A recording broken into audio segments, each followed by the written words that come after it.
Sebuah kasus yang mengerikan baru-baru ini sempat menggemparkan di beberapa media sosial.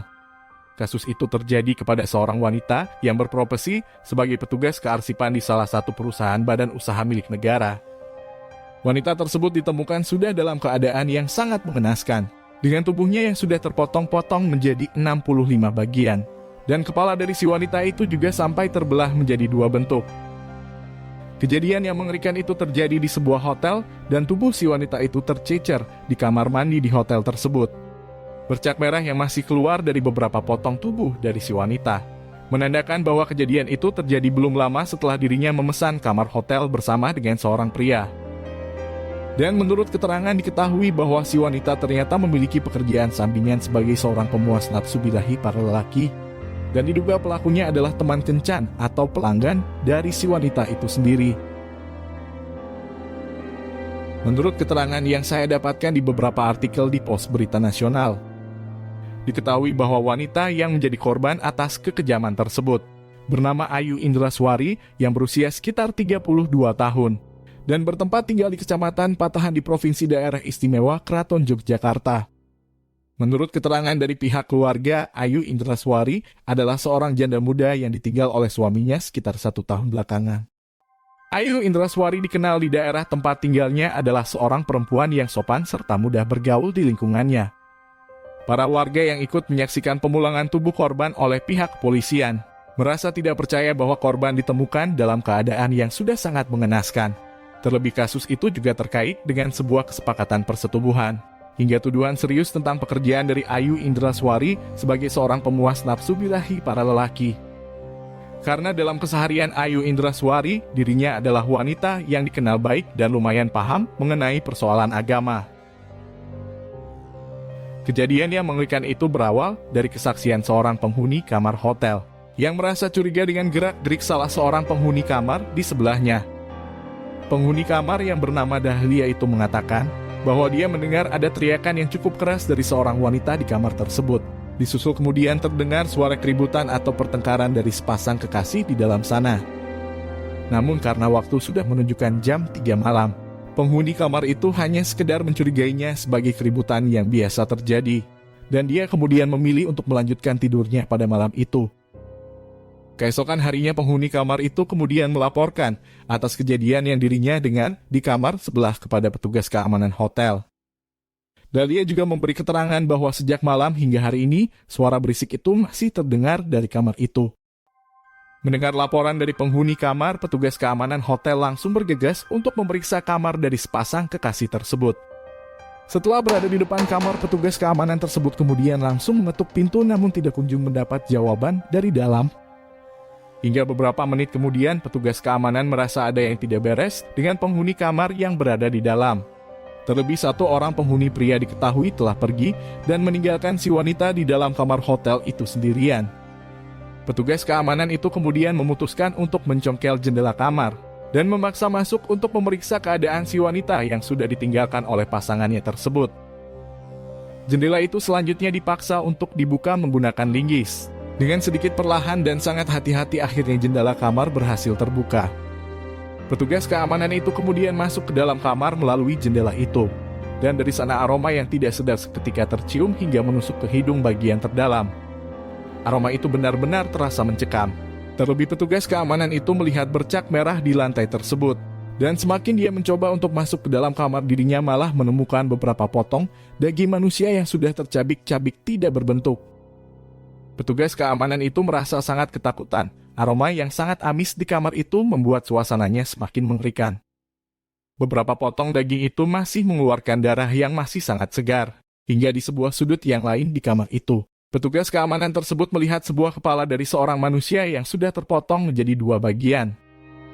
Dan di samping dari kepala itu terdapat sebuah usus yang berukuran sangat panjang yang sengaja dikeluarkan dari perut si wanita itu sendiri. Penjaga keamanan itu kemudian memutuskan untuk keluar kamar tersebut karena merasa sudah tidak kuat dengan apa yang dilihatnya di depan mata. Ini benar-benar adalah pengalaman yang pertama kali dalam hidupnya. Dan melihat potongan daging seorang manusia membuat mentalnya jatuh. Dan perasaan trauma itu nyata benar adanya. Setelah berhasil untuk menenangkan diri, petugas keamanan itu kemudian melaporkan atas kejadian tersebut ke pihak instansi kepolisian. Dengan perasaan yang masih campur aduk, dia juga menelpon pemilik hotel tersebut dan menceritakan kronologis yang terjadi di salah satu kamar hotel miliknya.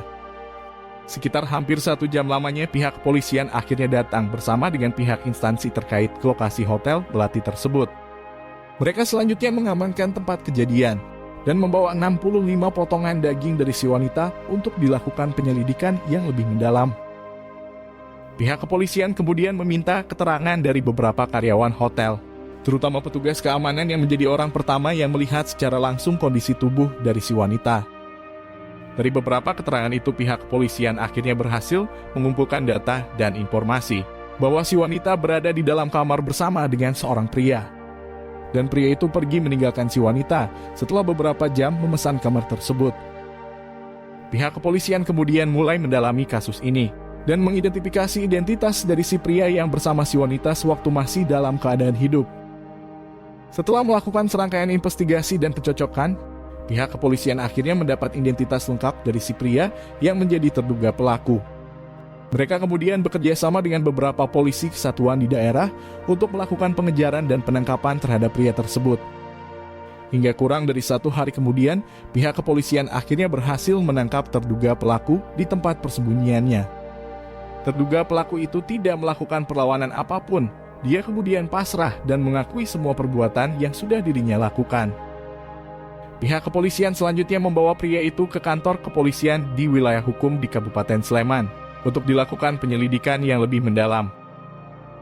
Pelaku yang bernama Heru Prasetyo dan berusia sekitar 23 tahun itu mengungkapkan bahwa dirinya terpaksa melakukan pembunuhan terhadap korban karena desakan hutang piutang yang membengkak di aplikasi pinjaman online miliknya. Hutang hasil pinjaman online itu kebanyakan dia gunakan untuk kenikmatan dunia. Tidak jarang dari hasil hutang tersebut dirinya belanjakan untuk membeli seorang wanita pemuas nafsu birahi para lelaki dalam 1 malam. Dalam kekacauan pikiran tentang hutang piutang itu, Heru Prasetyo awalnya mencoba menghubungi beberapa teman di kontak ponselnya. Namun temannya itu tidak merespon, malah mengacukannya begitu saja.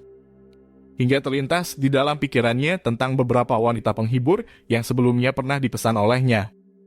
Saat itu Heru Prasetyo merasa tidak ada pilihan yang lain, dan merampok sepertinya adalah jalan termudah untuk cepat mendapatkan uang dan membayar hutang tersebut. Heru Prasetyo selanjutnya menghubungi beberapa wanita penghibur itu, termasuk nomor ponsel kepemilikan dari Ayu Indraswari. Dan beberapa saat kemudian Ayu Indraswari membalas pesan dari Heru. Dia memberitahukan bahwa jadwalnya sedang kosong di waktu hari ini. Hal itulah yang kemudian dimanfaatkan oleh Heru Prasetyo. Dirinya kemudian mengirim pesan kembali dan mengajak Ayu Indraswari untuk melakukan kesepakatan persetubuhan. Karena keduanya sudah pernah melakukan hubungan di beberapa bulan yang lalu, Ayu Indraswari langsung menyetujui penawaran dari Heru Prasetyo. Mereka kemudian mengikat janji bertemu di sebuah hotel melati di Kabupaten Sleman di Kecamatan Kaliurang. Heru Prasetyo yang akan memesan hotel itu terlebih dahulu sebelum Ayu akhirnya datang untuk menemuinya. Menurut keterangan dari keluarga Ayu Indraswari, anak perempuannya itu pada jam 12 siang meminta izin untuk berangkat bekerja. Ayu berpamitan dan kemudian mencium tangan dari kedua orang tuanya. Dari sana pihak keluarga tidak merasa curiga atau memikirkan firasat buruk yang akan menimpa Ayu Indraswari di hari itu. Mereka hanya mengetahui bahwa anaknya bekerja di perusahaan kearsipan badan usaha milik negara. Dan anaknya tidak mungkin melakukan pekerjaan tindak asusila apalagi menjual tubuhnya itu sendiri. Singkat cerita, pertemuan yang kedua antara Heru dan Ayu Indraswari akhirnya terjadi di hotel melati tersebut. Dalam kesepakatan itu mereka akan menghabiskan waktu di atas ranjang kasur selama beberapa jam. Dan Heru Prasetyo akan membayar dengan sejumlah nominal yang sudah mereka sepakati. Menurut keterangan dari Heru Prasetyo, ketika sudah berada dalam kamar hotel, dia kemudian memulai untuk melakukan perbincangan dan mencoba membuka topik obrolan agar tidak ada rasa canggung di antara keduanya. Rencana awal yang Heru Prasetyo lakukan ternyata berhasil. Ayu Indraswari tidak merasa curiga dengannya di kamar tersebut. Ayu Indraswari malah membuka baju dan menggantinya dengan baju yang sedikit terbuka. Namun karena rencana awal dari Heru Prasetyo bukan untuk menikmati tubuh itu, dirinya kemudian mengumpulkan tenaga untuk segera melakukan aksinya. Heru Prasetyo mengungkapkan bahwa pada saat itu dirinya memang sudah memiliki tekad yang bulat untuk melakukan perampokan dan pembunuhan terhadap Ayu Indraswari. Dirinya bahkan membawa beberapa perlengkapan seperti pisau kecil dan alat untuk memotong daging. Heru Prasetyo sudah di luar kendali karena sejumlah hutang membuatnya berpikir sudah tidak rasional.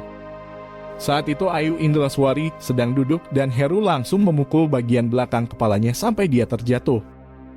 Ayu Indraswari sempat berteriak dirinya mencoba untuk melakukan perlawanan terhadap pria gila itu. Namun Heru Prasetyo terus memukul dan menendang tubuh dari Ayu, hal itu membuatnya kehilangan kesadaran secara penuh. Dan itu segera dimanfaatkan oleh Heru untuk melakukan tindakan yang selanjutnya. Awalnya Heru Prasetyo merasa ragu saat dirinya memegang sebilah senjata tajam. Namun karena sudah kepalang tanggung, hal yang dilakukan oleh Heru Prasetyo membuat kita akan menelan ludah yang cukup panjang. Heru Prasetyo kemudian menggorok leher dari Ayu sampai terputus. Dia juga merobek perut dan mengeluarkan seluruh organ di dalam tubuh dari wanita yang malang tersebut. Jantung, hati, hingga usus dari wanita itu sampai berceceran di lantai setelah dikeluarkan menggunakan pisau kecil miliknya. Heru Prasetyo juga memotong beberapa tulang milik Ayu dan potongan-potongan kecil itu sampai berjumlah 65 bagian potongan daging manusia. Heru Prasetyo kemudian memiliki sebuah rencana.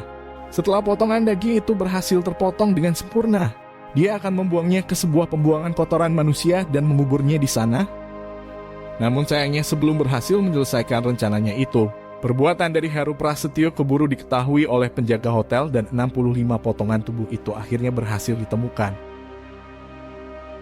Dan atas perbuatan yang sudah dirinya lakukan, Heru Prasetyo akan mempertanggungjawabkan aksinya di wilayah hukum di negara Indonesia. Kasus ini masih dalam proses penyelidikan, namun vonis yang akan diterapkan terhadap Heru Prasetyo adalah hukuman mati atau hukuman seumur hidup di dalam penjara. Semoga dari kasus ini kita mengambil sebuah pelajaran yang teramat penting. Terlebih kepada para wanita penghibur, beberapa kejadian yang mengerikan terjadi kepada para pekerja pemuas nafsu birahi para lelaki. Dan itu semoga menjadi contoh yang nyata adanya bahwa pekerjaan itu sangatlah berbahaya untuk mereka.